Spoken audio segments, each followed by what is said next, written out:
Daily lesson plan diary का जो आपका 13 टॉपिक है वो है नियोजन प्लानिंग। शिक्षण बिंदुओं में नियोजन का अर्थ, नियोजन की विशेषता, नियोजन की सीमाएं, उद्देश्य एज इट इज रहेंगे। अपेक्षित व्यवहारगत परिवर्तन में नियोजन वर्ड्स जो है वो इंक्लूड हो जाएगा एंड विधि प्रविधि में व्याख्यान, प्रश्नोत्तर, चौक पॉइंटर आदि रहेंगे। पूर्व ज्ञान में विद्यार्थी नियोजन के बारे में सामान्य जानकारी रखता है। प्रस्तावना कौशल। मनुष्य अपनी मूलभूत आवश्यकताओं को प्राप्त करने के लिए क्या करता है? तो वो नौकरी करता है। हमें नौकरी करने कहाँ जाना पड़ता है? कंपनी या दुकान में जाना पड़ता है। कंपनी तथा दुकान में कार्य का निरीक्षण कौन करता है? तो कंपनी या दुकान का मालिक। मालिक कार्य प्रारंभ करने से पूर्व क्या करता है? तो वो नियोजन करता है। नियोजन से आप क्या समझते हैं? तो आपका समस्यात्मक प्रश्न रहा। उद्देश्य। व्यवसाय कहीं भी कोई भी कार्य करने से पहले सोच विचार करता है या फिर सोच विचार करना ही नियोजन कहलाता है, प्लानिंग कहलाती है। विद्यार्थियों, आज हम नियोजन के बारे में विस्तृत अध्ययन करेंगे। नियोजन का अर्थ। तो हम विकासात्मक पे आते हैं। श्रम, पूंजी व लक्ष्य किस में होते हैं? तो व्यापार में। व्यापार में किस लक्ष्य को बनाना एवं उसे हासिल करना क्या कहलाता है? तो उसको उद्देश्य कहलाता है। नियोजन के अर्थ को समझाए तो आपका समस्यात्मक रहा। छात्र अध्यापिका क्रियाओं में नियोजन का अर्थ पहले से यह निश्चित करना है कि भविष्य में क्या करना है, कैसे करना है। यह प्रबंध का आधारभूत कार्यों में से एक है।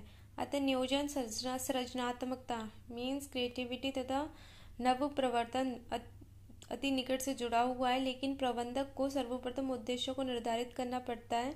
उसके उपरांत ही प्रबंधक यह जान पाता है कि उसे क्या करना है, किस तरह नियोजन, हमें कहाँ खड़ा होना है, हमें क्या करना है, कहाँ तक पहुँचना है। इन दोनों के बीच में एक पुल का काम करता है। तो विद्यार्थी इस कथन को सुनेंगे और बोध प्रश्न में देखते हैं नियोजन का अर्थ बताइए। तो पहले से भविष्य की योजना बनाना। नियोजन किससे जुड़ा हुआ है? तो ये सृजनात्मकता, क्रिएटिविटी एवं मॉडिफाई नव प्रवर्तन से जुड़ा हुआ है। नियोजन को आप हाईलाइट कर दोगे श्यामपट्ट पे। नियोजन की विशेषताएं तो ज्ञानात्मक रहेगा और विकासात्मक प्रश्न में प्रबंध का आधारभूत क्या कार्य है? तो नियोजन। प्रबंधक का सर्वप्रथम क्या कार्य है? तो उद्देश्य निर्धारित करना। नियोजन की विशेषता क्या है? तो ये आपका समस्यात्मक में रहेगा। ज्ञानोपयोग। और फिर हम आते हैं छात्र अध्यापक के कथन पे। नियोजन की निम्न विशेषताएं हैं। नियोजन का कार्य निर्धारित लक्ष्य एवं पूर्ति के लिए किया जाता है। नियोजन पूर्वानुमान लगाने के लिए किया जाता है। नियोजन सर्वव्यापक होता है। नियोजन प्रबंधकों की कार्यकुशलता का आधार है। नियोजन मार्गदर्शक का कार्य करता है। नियोजन लोचशील होता है ताकि बदलती हुई परिवर्तनशील परिस्थितियों के अनुरूप इसे परिवर्तन किया जा सके। तो विद्यार्थी इस कथन को सुनेंगे और बोध प्रश्न आता है आपका, नियोजन की एक विशेषता बतलाइए। तो नियोजन एक सर्वव्यापी होता है। नियोजन क्यों किया जाता है? तो निर्धारित लक्ष्यों के उद्देश्य की प्राप्ति के लिए किया जाता है। सहायक सामग्रियों में आप वही लिख सकते हो, प्रश्नोत्तर, व्याख्यान या प्रश्नोत्तर विधि। नियोजन की सीमाएं। तो नियोजन की क्या सीमाएं होती हैं? हम आते हैं विकासात्मक प्रश्न पर। नियोजन किस प्रकार का होना चाहिए? तो नियोजन लोचशील होना चाहिए। प्रबंधकों की कार्यकुशलता का क्या आधार है? तो नियोजन है। नियोजन की सीमाएं बताइए, आपका समस्यात्मक रहेगा। छात्र अध्यापिका कथन में हम सीमाओं को बताएंगे। नियोजन क्या करता है? दृढ़ता उत्पन्न करता है। प्रबंधक पहले से ही तैयार योजना में परिवर्तन करने की अवस्था में नहीं होता। तो नियोजन की इससे क्या होती है? एक दृढ़ता, डिटरमिनर जो होता है वो उत्पन्न होता है। नियोजन रचनात्मकता को कम करता है। नियोजन खर्चीली प्रक्रिया है क्योंकि नियोजन में भारी लागत आती है, वह अधिक धन तथा समय भी खर्च होता है। इसलिए एक नियोजन क्या होती है? प्लानिंग एक एक्सपेंसिव प्रोसेसिंग होती है। नियोजन में समय अधिक लगता है, आप लिख सकते हो। तो विद्यार्थी इस कथन को ध्यानपूर्वक सुनेंगे। बोध प्रश्न, नियोजन की एक सीमा बताइए। तो नियोजन खर्चीली प्रक्रिया होती है। नियोजन दृढ़ता उत्पन्न करता है, कैसे?